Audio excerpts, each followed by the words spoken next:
In the next 20 minutes, you'll see how we can end abuse, clean up water, and reduce violence on the planet. No kidding. Here on Imagine. I'm your host, Bob Keeton. Raymon Grace, you'd still call yourself a dowser, wouldn't you? Well, dowsing is one of the things that I do. I call my workshops self-empowerment. Dowsing is simply a way to achieve it. It's just one of the ways to achieve it. We were talking about the workshop on body intelligence. And you know, there's something about us that brings memory forward, right? There's something about us that even something from a past life or ages ago might still be affecting us. True? Well, I believe that's true, yes.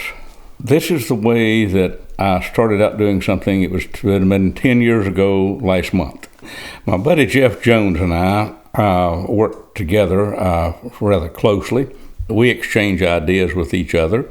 One day we were talking about water, water has been one of my major things of cleaning up water in the world. And by the way, Bob, the last count, that would have been 2 years ago when you and I were at the Dowsing Conference, we had at that time reached 142 countries with our films and information and so on. So the second principle upon which my work is based is energy is impressed upon matter.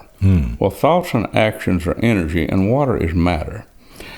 And I got to thinking one day that all of the atrocities, the starvation, the wars, the butchering that people have done over the centuries has been impressed, at least to some degree, upon the water on this planet. So the more I thought about that, the more important it seemed to become. Because human beings have got a very poor track record of being kind to one another. You can read the Bible, and the most of the Old Testament is about war and butchering and people killing each other and enslaving each other and all of this. So I thought, well, a lot of this suffering has been impressed upon water, energy being impressed upon matter. Well, our bodies are made mostly of water. So I used my dowsing to check to see what was the effect of the negative energy in the water that was in my body.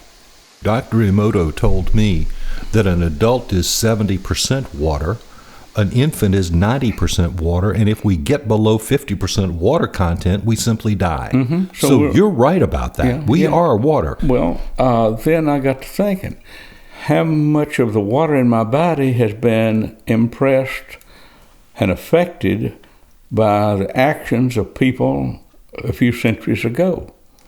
And the only way I knew to come up with an answer was simply to dowse it. Because if we know how to ask questions, know how to dowse, we can find out most anything we want to know. Asking the right question is the key to it. So I simply asked, what's the effect of the negative memory of water that's in my body? And I got that it was mildly negative. It wasn't really severe. And I think it would be different for different people. Well, Jeff and I got to thinking about this, so we decided, okay, we're going to remove the negative memory from the water of our body. Now, I will kind of just paraphrase how we did this, but what happened, our bodies started going into detox. Now, we were not traveling together at the same time. We were just staying in touch by phone. But one of the first things that happened was we started sweating a lot, and especially at night. I would wake up at night, and as you see, I have long hair, and there wouldn't be a dry hair on my head. And that was unusual. And then water just ran through us like a screen. You couldn't really make it from one rest area to the other on the interstate. Good thing it had trees alongside the road. So then the next thing that happened was we got a terrible body odor. Needed a shower about every 2 hours. Deodorant seemed to not have any effect at all on it. And then we got a case of pimples. Our plan was to remove the negative memory from the water in our bodies. And that's the way it came out. There's something called surface tension. Now, I'll give you the scientific definition of surface tension. It is the amount of pressure required to penetrate 1 centimeter of water. Now, I'll give you a hillbilly definition. You've seen a leaf floating on a bucket of water. That's because the leaf does not break the surface tension. But if you were to take a bottle of detergent, squirt some of it in the water under the leaf would probably sink. Why? Because detergent lowers the surface tension of water. So that's what we did. We lowered the surface tension of the water in our bodies in order to allow it to release all the negative memory. And this process went on for about 2 weeks. And according to the best dowsers in America that we could get to help us out on this, the surface tension of the water in our bodies dropped dramatically. I haven't been able to get any scientific evidence as to what is the lowest surface tension ever recorded in a human body. I've asked about this, but I haven't found anybody that knows. So the only information I can give on it is this: what we got with our dowsing. What we do know is that our body went through a physical cleansing, and we seemed to feel quite a bit better. We actually wondered if our body got low enough in surface tension, lower than the river or the lake, if we could walk on the water. So far it hasn't worked. Every time I've stepped on water so far I went in, so maybe it was just a theory. Talking about water and the fact that we are mostly water, one word for you: Fukushima.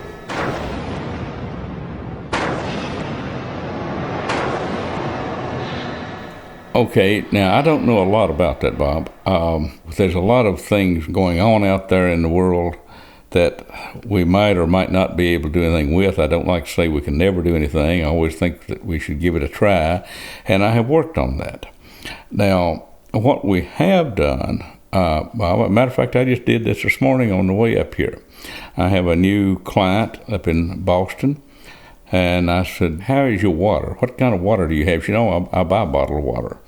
She said, "This water here doesn't taste good." Well, city water, for the most part, is not very good quality. See, all water is not equal. Just because it's wet doesn't mean it's equal. And water has a spirit, but most water, especially commercial water, does not have the spirit of water. What I learned is if there is greed in the water, or it's being sold mostly for greed, then the spirit of the water won't be there. The spirit of water will not stay where greed is. I've pretty much convinced myself of that in the last 10, 15 years I've been doing this. So I talked with this girl for a few minutes, and I said, "Go to the kitchen and take a drink of water. Tell me what you think." And she came back on the phone and said, "This water tastes good." And that was the plan.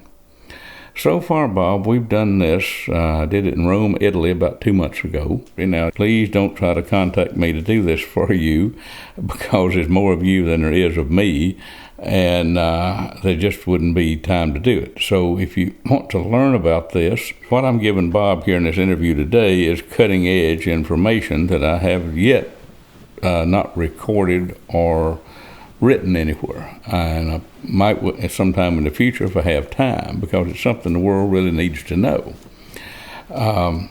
In order to do this, really requires a focused mind, and that means, if I can say this semi-scientifically, being able to function at a deeper level of mind.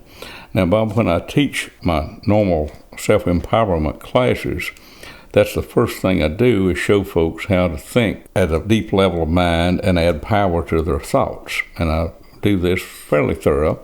It's a matter of concentration, but it's also a matter of brain frequency. And the power of thought lies in low brain frequencies. And if that's a little too complicated, call it a relaxed state of mind. And if that's too complicated, call it daydreaming. It's really that simple. The problem is most folks daydream and worry about something they don't want to happen. It's called worry. But what they're really doing is feeding the problem rather than creating a solution. So the first rule of success is think of what you want, not what you don't want. Because see, there, as you well know, there are an infinite number of probable futures, and whichever one that happens depends upon where we put our energy. So if we worry about something, we're putting our energy into what we don't want to happen. The first principle is that all things, including your thoughts and emotions, are composed of energy.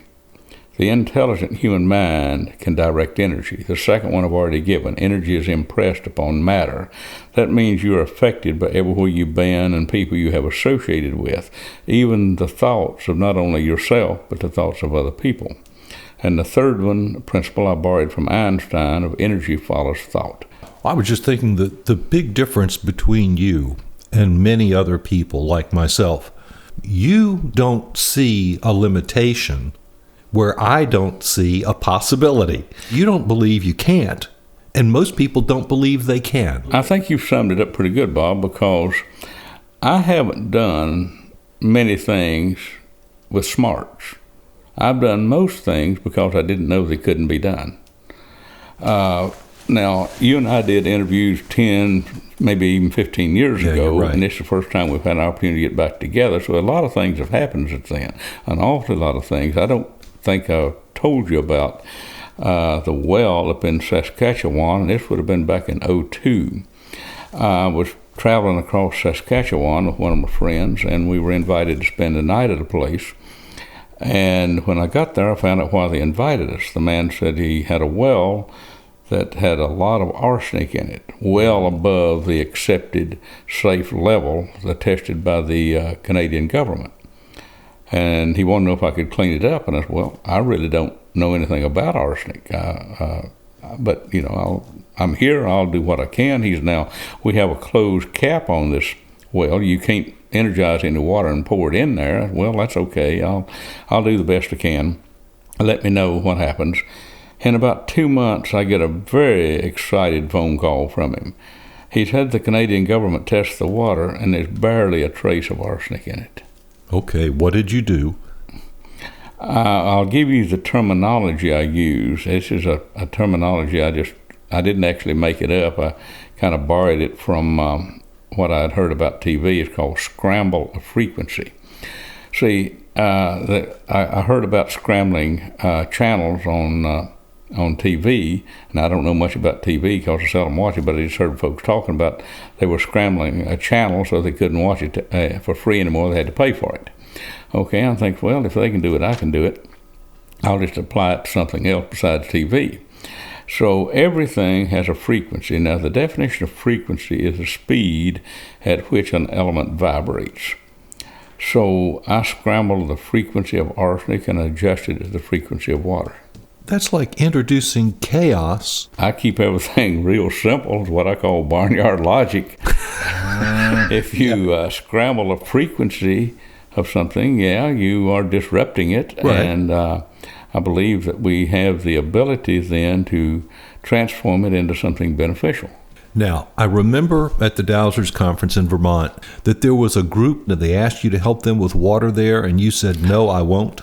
Oh, yeah. And we were shocked until you explained the rest of it. Yeah, I was on an internet show with some host out of Vancouver one night. It's been several years ago. And someone wrote in and said, come to Africa and clean up the water. And I said, I'm not the one messed it up. People have to learn to take responsibility for themselves. I said, I don't know that I have the ability to do that, but I wouldn't do it if I could. Because if I did, and you don't change anything, then you will have it messed up again by the end of the week. Now, I got a email recently from India, clean up the Ganges. I said, I'll make a deal with you. Stop dumping dead bodies, raw sewage, and chemicals in it, and we'll talk. I never heard any more from them. You see, if you keep on doing what you're doing, you're going to keep on getting what you're getting. And the biggest problem with water pollution is ignorance and lack of respect. And until those two problems are solved, people are going to be dealing with polluted water. And water is basically the essence of life. I mean, nothing lives without it. And that's why I started 30 years ago to work at cleaning up the water on this planet. I didn't really know how I was going to do it. I just knew it had to be done. I thought, well, maybe I can find a way.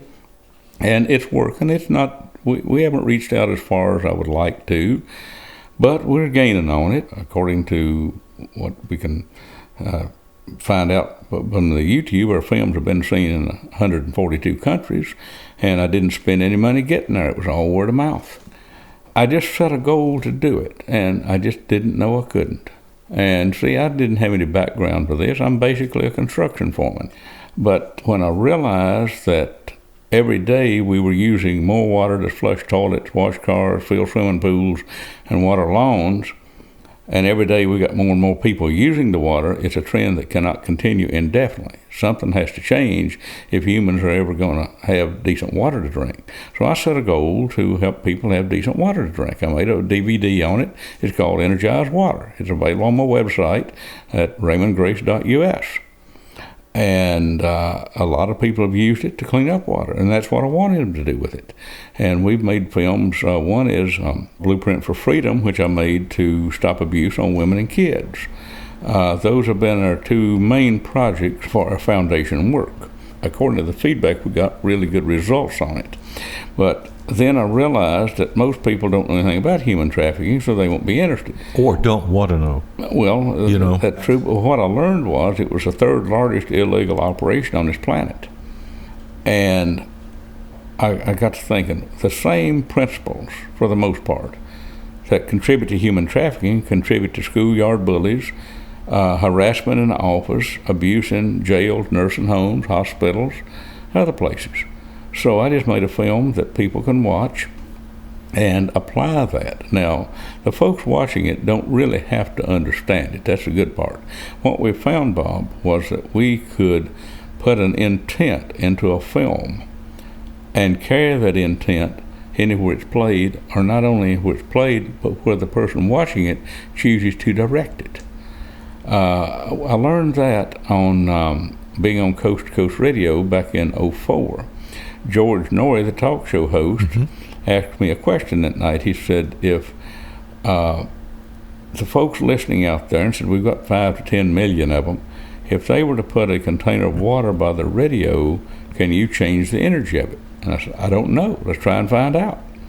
So during the station break, I went through my mental process of what I would do to clean up the most polluted water I could think of, because I figured there was somebody out there had some that was really bad. So when we came back on the air, about all I had to do was keep talking. Then we took phone calls, and the folks called in that the water tasted better.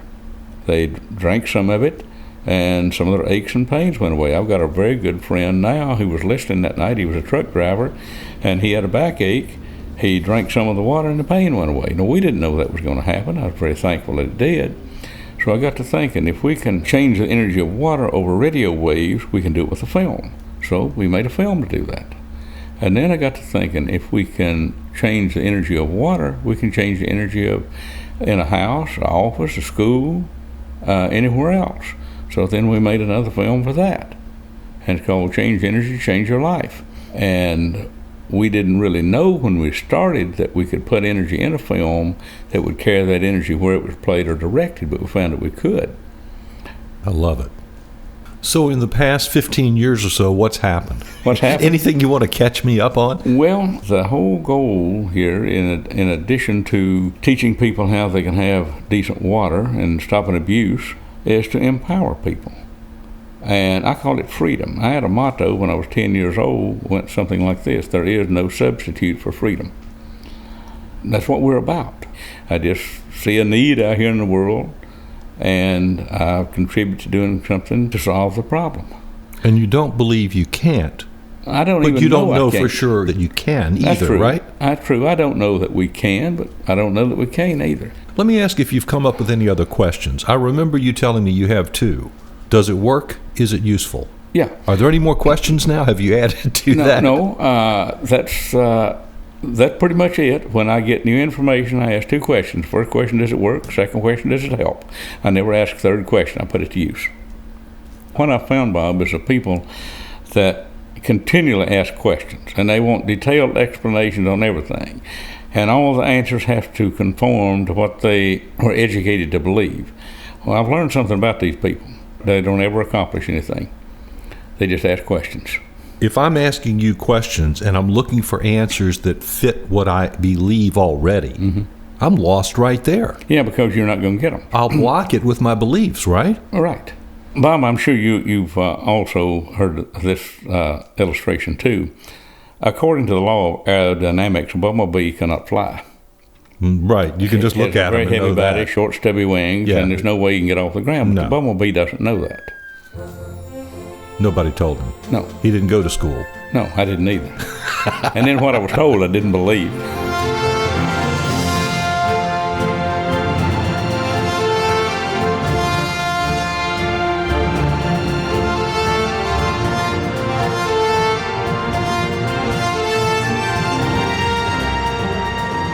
Raymon, we'll have to do this again. Thank you so much. Well, thanks for the opportunity to come visit with you today. I enjoy talking to you, so we'll do another one sometime.